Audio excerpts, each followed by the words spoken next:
Baik teman-teman semuanya, kita ke pertanyaan yang lain ya. Ada pertanyaan banyak sekali, kita sudah kumpulkan, mudah-mudahan bisa menjawab dari yang ditanyakan ya. Mudah-mudahan yang kita sampaikan bisa setidaknya sedikit banyak menjawab pertanyaan itu. Pertanyaan selanjutnya adalah berkaitan dengan manajemen resiko ya.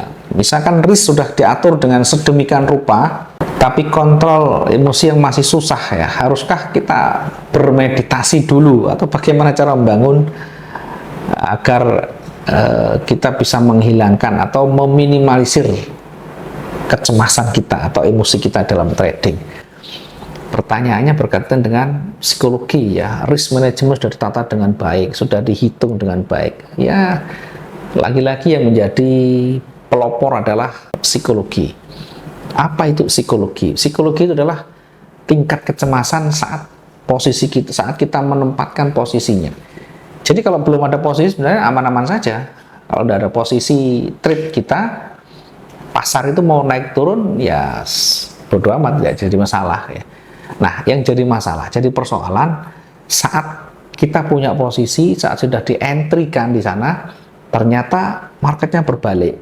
Nah, disitulah peran pentingnya psikologi dalam trading. Sehingga kecemasan kita uji. Satu. Yang kedua, kemampuan kita untuk membaca, menyesuaikan dengan cepat dinamika yang ada. Dari tren yang ada di pasar itu, kita segera mungkin menangkap petunjuk. Jika kita terlambat menangkap petunjuk itu, maka tentu nanti mengambil keputusannya akan berbeda. Psikologi kita akan bisa berbeda juga. Sehingga untuk bisa memanage psikologi dengan baik, sebenarnya kuasai teknikalnya ya. Secara teknikal kita kuasai. Ini kalau turun, kira-kira sampai di mana? Batasan kita sampai di mana?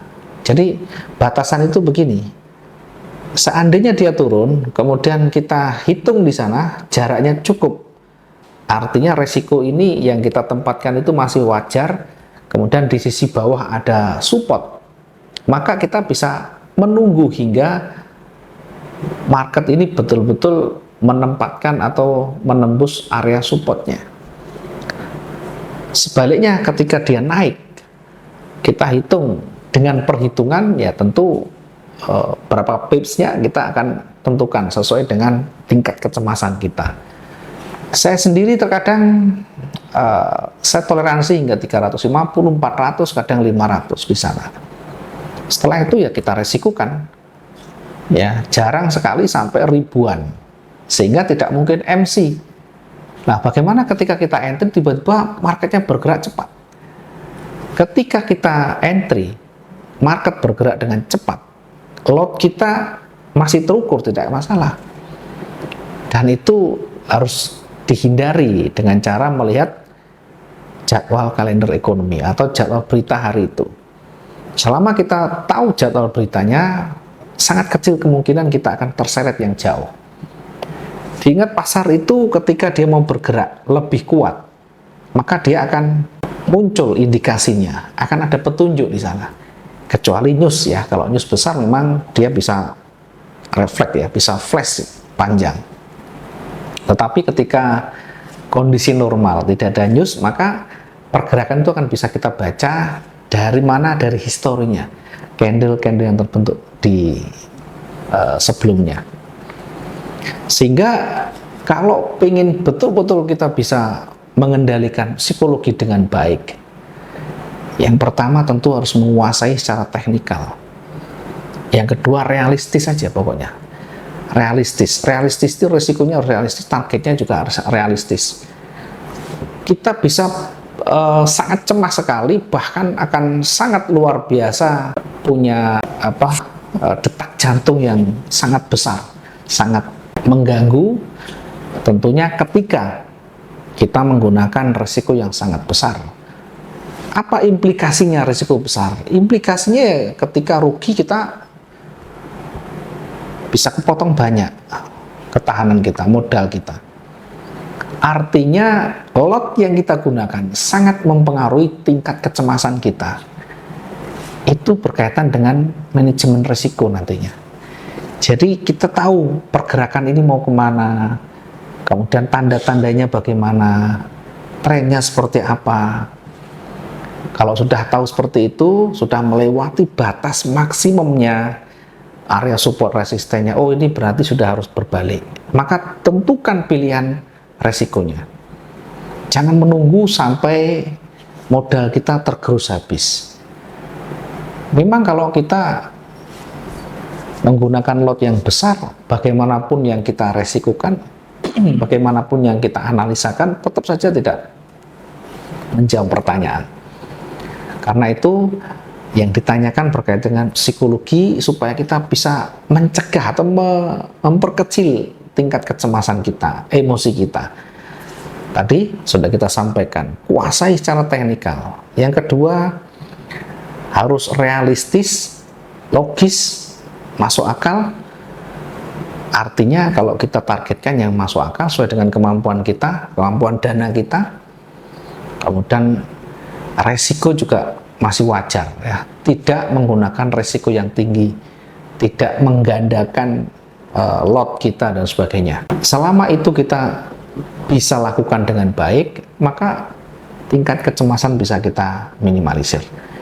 Setelah kita menerapkan, menguasai teknikal, menguasai risk manajemennya, maka latihan berulang-ulang sehingga secara psikologi kita punya bekal di sana. Kalau kita tidak pernah mengalami, kalau kita tidak pernah menjalani kondisi kasus yang kita jalani saat itu, yang bisa membuat kita berdetak, yang membuat kita cemas, tentu tidak bisa menyelesaikan permasalahan itu. Yang ada nanti kita cemas dan cemas. Kita cemas itu karena satu, bisa karena high risk, risiko yang terlalu tinggi. Yang kedua, tidak ada gambaran. Ini marketnya kalau bergerak turun sampai di mana, range-nya bagaimana, support resistnya di mana, trennya bagaimana.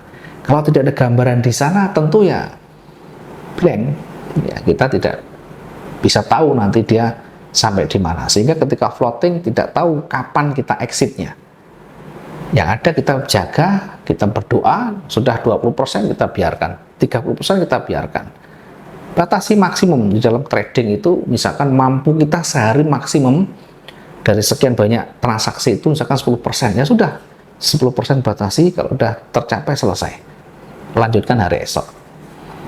Tidak bisa kita biarkan 20%, 30% sampai bahkan 80% modal kita tergerus. Floating sampai 80%, itu artinya spekulasi sudah.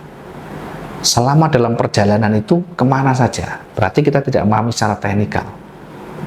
Karena sampai bergerak sekian, trading itu harus di awal direncanakan. Ketika dalam batasan tertentu sudah tidak memenuhi syarat, close. Cari posisi berikutnya, cari peluang berikutnya yang lebih potensial. Ya, kira-kira begitu mungkin pertanyaan berkaitan dengan psikologi. Mudah-mudahan bisa membantu menjawab pertanyaan itu. Kalau ada pertanyaan lebih lanjut, silahkan tulis di kolom komentar, nanti kita akan bahas berikutnya. Baik, teman-teman semuanya, dimanapun saat ini Anda berada, kita sudah banyak membahas ya berkaitan dengan pertanyaan-pertanyaan dari teman-teman netizen. Apakah berkaitan dengan modal, apakah berkaitan dengan psikologi, apakah berkaitan dengan risk management, apakah berkaitan dengan step by step, sudah kita bahas semuanya. Lebih lanjut, kalau pengen teman-teman bisa lebih memahami, silakan datang ke tempat kami, kita bisa ngobrol bersama-sama, kita bisa diskusi, siapa tahu kita bisa saling tukar pengalaman, tukar pemahaman, sehingga kalau kita bisa berdiskusi dengan baik, bisa saling berbagi, tentunya akan sangat menguntungkan untuk trading kita ke depan. Kurang lebihnya mohon maaf, terima kasih. Kita lanjut di Q&A berikutnya. Assalamualaikum warahmatullahi wabarakatuh. Salam profit dua arah.